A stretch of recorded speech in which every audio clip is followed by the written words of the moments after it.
বরদাচরণের গৃহে, সঙ্গে একজন সেবক। ওরই হাতে মৌনী বাবা আহার্য গ্রহণ করেন, খাতায় লিখে প্রশ্নের উত্তর দেন। খাতার পাতাতেই চলে গভীর তত্ত্বের আলোচনাও। হঠাৎই একদিন মৌনী বাবা খাতার পাতায় ইচ্ছা প্রকাশ করলেন তিনি মায়ের অর্থাৎ শ্রী বরদাচরণ মজুমদারের স্ত্রী দনুজ দলনী দেবীর হাতে লুচি ও আলুর তরকারি খাবেন।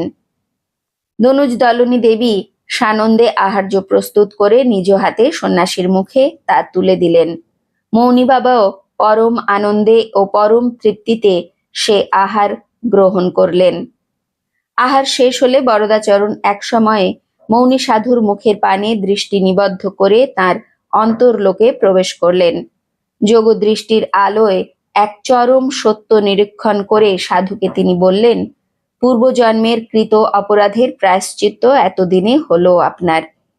মনে পড়ে কি পূর্বজন্মের কথা? মনে পড়ে দক্ষিণ ভারতের সমুদ্র তীরের আশ্রম ভক্তিমতী ওই নারীও তার পূর্বজন্মে সাধু সেবা ও পুণ্য অর্জনের উদ্দেশ্যে নিজ হাতে ওই আহার্য প্রস্তুত করে তোমার সম্মুখে ভোগ নিবেদন করেছিলেন। তোমার সংস্কার ও অহমিকার বন্ধন থেকে তখনও তুমি মুক্ত হতে পারোনি, তাই তার ভক্তি ভরে নিবেদিত ভোগ উপকরণ ঘৃণা ভরে প্রত্যাখ্যান করেছিলে সেদিন। ফলে হয়ে পড়েছিলে যোগভ্রষ্ট। এ জন্মে সেই পাপের প্রায়শ্চিত্ত করতে তোমাকে ওই নারীর কাছেই ছুটে আসতে হলো, খেতেও হলো ওরই হাতে ওর প্রস্তুত করা সেই খাদ্য। মৌনী সাধু বরদাচরণ ও দনুজ দলনী দেবীর পদধূলি নিয়ে নিজ আশ্রম উদ্দেশ্যে রওনা হলেন। গ্রীষ্মের তপ্ত এক দিনের শেষে সূর্য হেলে পড়েছে পশ্চিমে।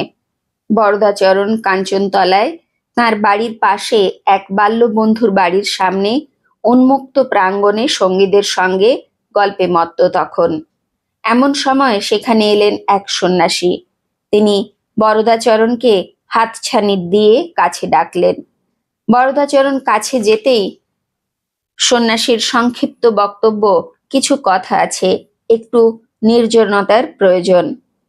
সন্ন্যাসীকে নিয়ে বরদাচরণ নিজ গৃহে এলেন। ভেতর থেকে দ্বার রুদ্ধ হলো। এভাবে বেশ কিছুক্ষণ অতিবাহিত হলো। এক সময় দরজা খুলে দুজনেই বেরিয়ে এলেন বাইরে।